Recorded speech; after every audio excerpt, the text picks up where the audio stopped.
lebih sustain lagi buat tim fight-nya. Dan bahkan Esmeralda arah late game kita tahu seberapa menyulitkannya karena dengan absorb steal dan juga lebih tanky juga Esmeralda. Tapi Masya yang akan dibuang dari Geek Fam ini bener-bener landing mereka nggak mau diacak-acak sama sekali. Ini ya, 2 band terakhir Geek Fam ini ke arah R7. R7, ini udah respect banget ya. Respect is the key. Cuma power dari RKOC sendiri adalah kita tahu bagaimana Akai bisa dipakai oleh R7.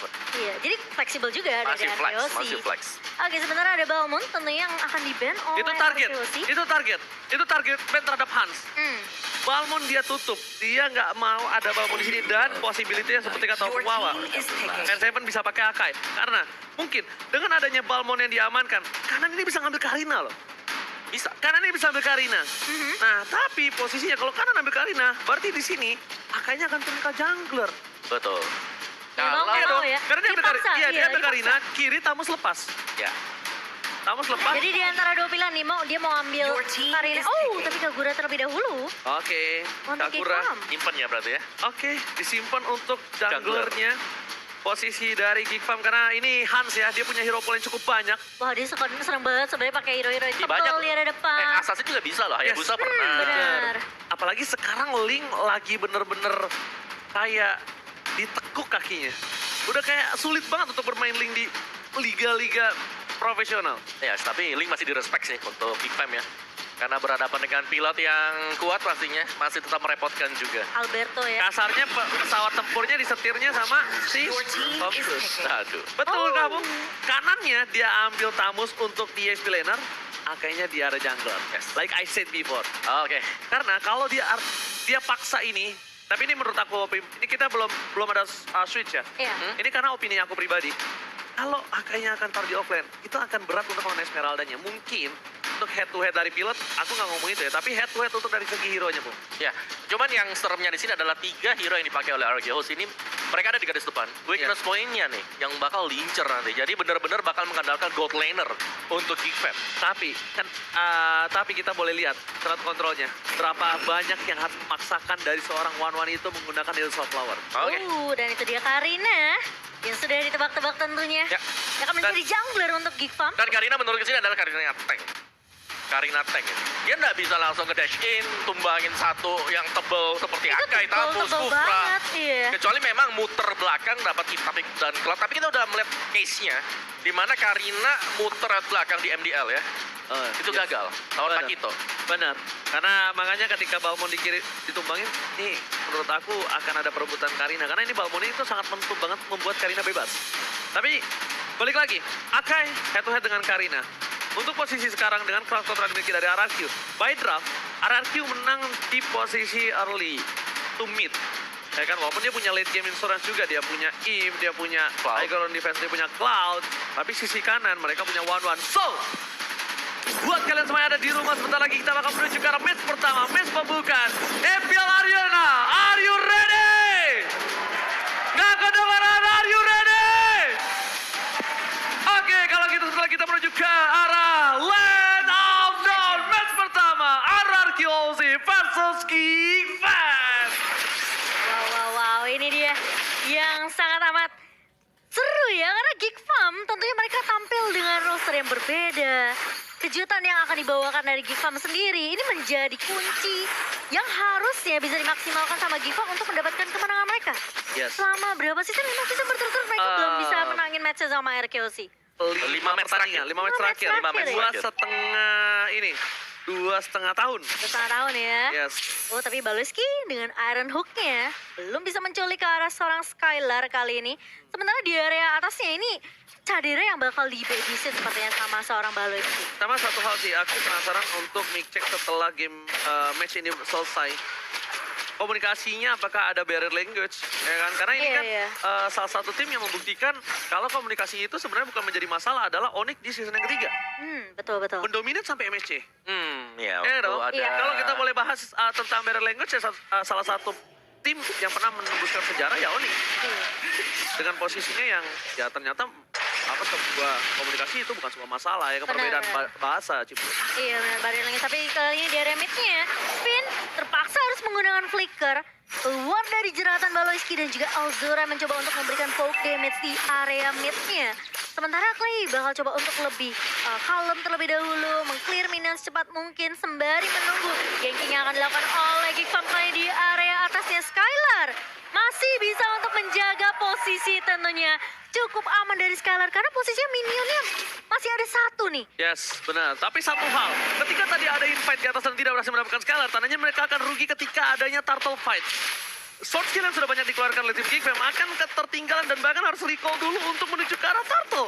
Lihat, Geekfam kali ini mereka kehilangan turtle pertama dengan free. Tidak ada kontes, tidak ada kesenggolan dan bahkan di arah softplay sana Skylar. Akankah still survive? Skylar still survive. Gak ada weakness point yang sembuhkan dari dalam. Oh my god! Oh my god! Flicker from Baleski. First blood di ability dan yang ke-10 ternyata diambil oleh pemain Filipina. Baleski. Iya, itu nice follow up dari Baloiski tadi. Karena kalau nggak ada dia pastinya dia nggak bisa dapetin ini juga untuk first blood. Karena mereka harus bisa menukarkan objektif turtle tadi ya, Iya. dengan satu objektif yang lain, yaitu di gold lane. Jadi ini bener-bener nge-cover ke arah dari Kadira. Iya, Kadiranya belum tumbang meskipun sudah terkena poke damage juga tadi dicicil dengan blessing juga dari seorang Skylar. Tapi dengan first blood yang jatuh ke tangan seorang Baloiski, ini Arkeho sih mereka harus membuat space yang lebih banyak lagi untuk Skylar dari segi farmingan. Karena akan sedikit tertinggal dari seorang Kadira yang tadi memang juga udah recall ya. Yes. Sementara dari area atasnya, Vin sepertinya akan bergerak lebih agresif untuk membabysit ke orang Skylar. Sembari kita melihat kali ini pemain-pemain dari Arkeho sih mereka masih cukup ya bisa jaga tempo permainannya sih. Perbedaan tidak terlalu jauh. Meskipun mereka sudah mendapatkan turtle-nya yang pertama, tapi turtle kedua yang akan kita lihat tentunya apakah team fight akan dibuka di sini. Karena Skylar udah mulai join team fight-nya. Yes, bisa-bisanya loh dia yang ngamanin Little Wonder tadi. Tapi kita di sini dari segi emblemnya Opung Wawa, silakan. Yes, dari emblemnya sendiri juga masih ada movement speed ya pastinya buat semuanya. Tapi aku pengen lihat dari Akai sih, Demon Slayer. Oke, dia masih ada battle cooldown reduction. Jadi dari untuk perang Retribution ini seharusnya masih bakal dimenangkan nantinya oleh Akai. Oh, oke. Gak ada yang lihat Vin di depan sana Tyrant Rage-nya. Tapi kayaknya posisi dari tim Geekfam mereka sudah melakukan cutting posisi di arah bottom. Dia benar-benar mau set up untuk melakukan satu buah fight dari Turtle. Tapi ternyata R7 nampaknya di posisi Purple Buff akan memaksakan Hans untuk menggunakan Retribution-nya. Yes, Retribution digunakan ketika Turtle udah muncul. Ini tandanya akan menjadi free. Dan problemnya adalah kalau free kayak gini, Skylar yang harus berhati-hati. Skylar harus mundur, harus aware. Dan P di depan sana akan terperangkap dan harus ditumbangkan. Crossbow of Tank kali ini belum dikeluarkan, bahkan berhasil mendapatkan pin. Kalau pin yang tumbang dan Turtle Slain by Samsung Galaxy A7 diamankan Arkeoshi, itu masih diuntungkan Arkeoshi. Iya, Karena pin. tapi secara masih ada pertukaran yang dilakukan oleh Geekfam sendiri. Jadi mereka nggak rugi-rugi banget juga. Dan Kadira tadi yang dapetin poin killnya. Iya. Jadi dia masih akan jauh lebih fat. Tapi Baloiski langsung menculik ke arah seorang Clay. Masih punya sprint, masih bisa survive dari seorang Clay. Padahal Iron Hook-nya sudah connect tadi dari seorang Baloiski. Yes, Clay kali ini still survive. Tapi lihat flicker yang dikeluarkan oleh seorang Baloiski benar-benar menjadi sebuah impact. Dan kalau misalnya aku boleh lihat, ini dari item game, di mana seorang Skylar, dia benar-benar defensif banget dengan item yang dia miliki. Tapi di sisi sebaliknya, bahkan dari Tamus, dia pengen ofensif dengan adanya dominance ice yang akan dimiliki dari seorang Luke. Mungkin ada life drain, tapi untuk damage, dia nggak bisa nahan sekuat itu. Iya, dia bakal jadi tahan badan di area depan sih. Pengen main game sebenarnya dari Karina sih. Dimana berarti dia harus masuk benar-benar mengandalkan rekan-rekannya terlebih dahulu. Dia nggak bisa opening sama sekali karena dengan full item damage pasti dia tipis banget. Iya, Yes, dia benar bakal banget. jadi eksekutor mungkin. Betul. Atau hanya ngepok aja dari awal. Dia bakal incer targeting kalau menurut aku. Dia Iya. kan targeting entah ini mungkin Karasle atau Karasle? Skylar. Pasti dua itu, nggak ada lagi siapapun. Dan Nggak lihat, bisa soalnya. Rest belum dikeluarkan. Langsung ada satu blow di hand. Cancel seorang Alpha tepat real world manipulation. Baleski? Menutup permainan, lihat Skylar. Dia tahu, sini posisinya tidak cukup baik. Last ball yang belum dikeluarkan. Sadera. Aku nggak tahu kenapa. Sadera ini emang oke, dia punya trigger disiplin yang bagus untuk dari segi last ball tank. Tapi balik lagi, terlalu menahan. Itu juga tidak cukup baik. Ngerti nggak, Bu? Mereka dia agak kayak ragu buat team fight-nya. Ya kayak soft skill-nya ditahan oke, trigger disiplin, tapi jangan terlalu ditahan. Bahkan dia tidak mengeluarkan impact sama sekali dan itu lumayan sayang. Kalau yang kayak gini-gini trigger disiplin oke. Kalau tadi nggak ada yang tahu dia bisa skaratin siapapun. Ya, tapi kalau kita melihat di sini macro play dari Geekfam ini benar-benar jalan juga loh. Iya. Meskipun mereka ke pressure, turret mereka juga harus hilang, tapi mereka masih sanggup untuk mengimbangi dari sisi pendapatan gol. Oke, tapi R7 mengganggu seorang Alzura. Mundur ke arah belakang. Berikan space untuk seorang Albert, tapi lihat Esmeralda still di bottom lane. Dia mau tetap menang, kita lihat Tyron Red dikeluarkan, dipoloskan. Paloski masih bisa berikan ke arah belakang, membuat satu buat shuttle didapatkan oleh seorang Albert. Oh my god, Skylar, Skylar? what are you doing? Gak ada blinker dan pantas Skylar, almost done.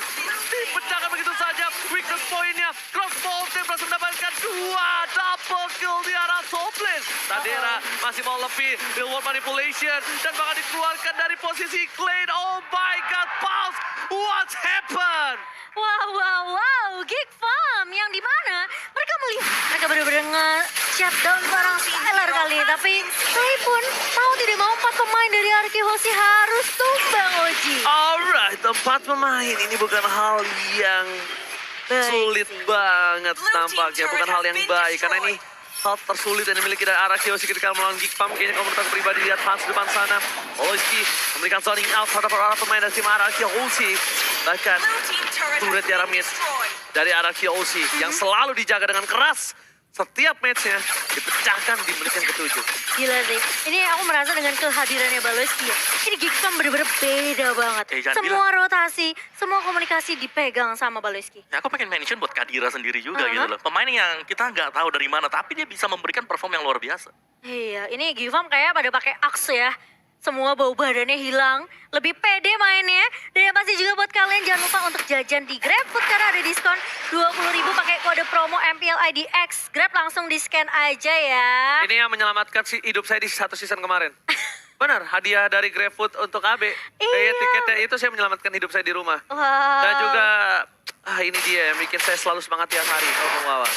Iya, saya pakai Head and Shoulders, bro. Wih. Biar segar dan wangi. Cuma tetap Pantesan. aja nggak ada yang nyangkut. Aduh. Ada yang nyangkut. Ada deh. Rank kamu nyangkut. Yes, tapi dari in game-nya sekarang ya, Geek Iya. Fam mereka udah lagi pegang kendali permainan. Lagi pegang. Bener, mereka dapetin atas bawah, mereka juga bisa mungkin item-itemnya lumayan jadi, secara team play-nya juga rapi, gak ada yang... Planningnya rapi banget kok. Ya, gak ada yang langsung gerasa gerusu buka fight. Mereka Nggak ada. nggak terlalu overcommit untuk mungkin buat kesalahan ya. Ini bener-bener mainnya disiplin banget dari Geek Farm sendiri. Oke. Tapi loh, tapi R7 tiba-tiba Oji. Ditumbangkan begitu saja, ini tandanya menjadi Lord. Dan cukup berat untuk tim Anarki Hoshi kalau mau dicuri begitu saja. Paloski berikan prison di depan sana, ada Luke. Albert is coming, Finn. Jangan sampai terperangkap. Luke mencoba melakukan zoning out. Apakah Kadera berhasil didapatkan Finn? Mencoba di follow up. Kadera ditumpahkan begitu saja. Shut out. Meanwhile dari belakang Clay still survive but not today. Retribution from Albert.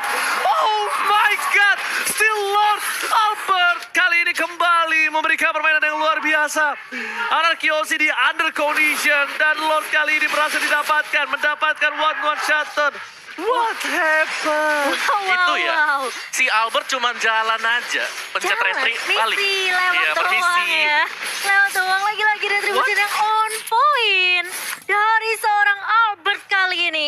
Membuat Araki Hoshi setidaknya sekarang bisa nafas lagi. Ini Baloski reset nyebelin lagi. banget sih. Ngeselin banget Ini loh. Baloski nyebelin banget sih, lihat Lito Wonder berkali-kali nyamanin sama dia loh. Iya. Ini Dia bener-bener kayak dia salah satu orang pengganggu ini. nyebelin sih. Aku nggak sih merasa kayak dengan kehadiran Baloski ini jadi ketakutan juga untuk Araki Hoshi karena mereka harus mulai berhati-hati untuk segi rotasi ke area lininya. Tapi Lord yang mulai masuk di area atas dan dari itemnya nih Kowawa. Kita Yes. ngeliat dengan adanya satu buah curse helmet untuk seorang Finn dan juga Demon's Ice tentunya. Yes, ini dari Clay sendiri juga dia masih punya item-item support ya, belum ada damage-nya jadi masih bakal bergantung untuk Skylar. Tapi Elzura bakal coba dikejar Skylar langsung. Menangkap ke arah seorang Elzura dan Baloski kali ini di posisi yang kurang baik. Udah low banget. Hans masih bersembunyi dan bahkan Clay yang akan tertangkap. Tapi di sisi lain, Kadera tumbang di tangan pemain-main Arki Hoshi dan Luke mau tidak tahu mau akan menjaga dari area mid. Tapi R7 tidak kenal takut tentunya Oji. Enggak. Ini salah satu trigger disiplin yang sangat kita lihat tadi di depan sana. Dia bouncing ball tahan, nggak ada Tyron Red sama sekali ketika udah nggak ada anti crowd control dari seorang one-one langsung dikeluarkan Tyron Red-nya Albert yang memancing itu. Jadi bukan karena full pranya, tapi Albert ketika dia masuk dengan anti crowd control langsung Tyron Red keluar. Oke, dan ini masih harus reset pastinya buat Geek Fam sendiri setelah kesalahan kecil sebenarnya tadi mereka harus memberikan Lord-nya, dan itulah kenapa kita harus berhati-hati ketika sedang melakukan Lord. Iya. Karena sekali keculik momentum yang tadi dipegang oleh Geek Fam langsung Langsung hilang, berbalik. Tapi menurut aku pribadi, Geek Fam udah melakukan zoning out. Tapi mereka nggak ada yang expect kalau misalnya Albert masih berani untuk melakukan kontes ketika dia sendiri. Bedanya itu, Albert sendiri loh masuk ke dalam sana. Iya, dia 1 melawan 4 ya. Di area lo tadi. Temennya udah di zoning, ditumbangin, ya kan? Dia tetap berani. Gak ada R7, gak ada badannya. Urusan belakang, tapi yang penting apa? Adu retribution. Aduh, Retri, betul, Asik. betul. Dan pemain-pemain dari Geek Fam juga mereka nggak nge-shutdown Albert yang tadi cuma asal lewat doang. Yang cuma jalan. Untuk retribution ke arah Lordnya kok Wawa. Tapi kali ini tim fightnya bakal coba dibuka. Cadera udah mencicil karena seorang R7 kali ini baru dibuka. Tapi Alzura tumbang di tangan seorang Skylar. Masih motivate lebih. Albert kali ini mendiara di depan. Tapi crossbow yang dilepas oleh Cadera mendapatkan R7. Gak ada crossbow tank lagi. Tapi kali ini Luke terpisah dari pemain Geek Fam. Masih bisa tas-tas. Tapi kali ini dibalikin keadaannya. Albert dengan heavy spin melak satu pemain. Dan Skylar langsung membawa dengan cukup baik. Oh ya, kali ini Skylar berhasil melakukan gocekan Hans. Gak boleh pulang, bakal coba dikejar oleh seorang Albert. Tapi nampaknya kali ini pertukaran cukup adil, 2 untuk 2 yang tersisa. Dan untungnya berpemain dari tim Geek Fam ada seorang Cadera yang benar-benar masih bisa melakukan push terhadap pemain tim Arasiovi. Skylar almost ditumbangin, tapi mirror image yang dilakukan benar-benar sangatlah bagus. Dan para pemain dari tim Geek Fam, mereka yang memulai terlebih dahulu untuk melakukan lock. Karena mereka sadar, Alzura is coming. Cadera akan memaksa seorang Albert untuk memakai 1 buah heavy spinnya. Dan bahkan ini bakal menjadi waktu untuk Geek Fam harusnya dipaksa 1 buah yang overset. Polesky is coming, but lihat, almost is never enough. Lord yang kedua, Lord sudah kali ini berubah hand. Yes. Sudah lebih kuat lagi. Bisa nabrak. Bisa charge. Bisa charge. Dan pergerakan dari Albert yang lagi-lagi pasti udah diwaspadai ya sama pemain-pemain dari Geek Fam itu langsung dipukul mundur. Ini kalau kita lihat tim fight-nya, sebenarnya posisi dari Skylar dan juga Albert menggunakan ultimate ini menunggu Cadera udah nggak punya 1 crossbow tank. Yes, dan yang tadi aku suka dari gameplay Skylar adalah dia paksa dulu ke belakang, flicker, ya kan? Dikira sama Cadera itu mau muju ke bawah, tapi dia mirror image di belakang. Dan lihat Iron Hulk dan Seven kali ini bukan 1 buah weakness point dari Michira Team. Cadera. Kali ini berhasil mendapatkan 1 buah turret. Masih mau lebih. Polesky coba untuk mengekes siapapun yang akan didapatkan. Jangan sampai dari seorang Skylar. Iron Hulk matching pada yang mantap dari seorang Polesky. Kali ini benar-benar memberikan permainan yang luar biasa. Mencoba membalikan menuju ke arah top lane. Best turret dari Anarchy akan dipecahkan di arah top lane. 1 best turret pertama Finn. What are you doing? Finn, immortality-nya pecah. Dan lakukan Sonic outside race dapat 2 no follow-up damage. Real world manipulation. Dan bahkan Anarchy Ozzy Albert. Oke, mencoba menyelamatkan dan Iron Hulk. Polesky membuat Geek Fam mendominasi. Dan game pertama diamankan Geek Fam. Geek Fam kali ini berhasil mendapatkan game pertama mereka.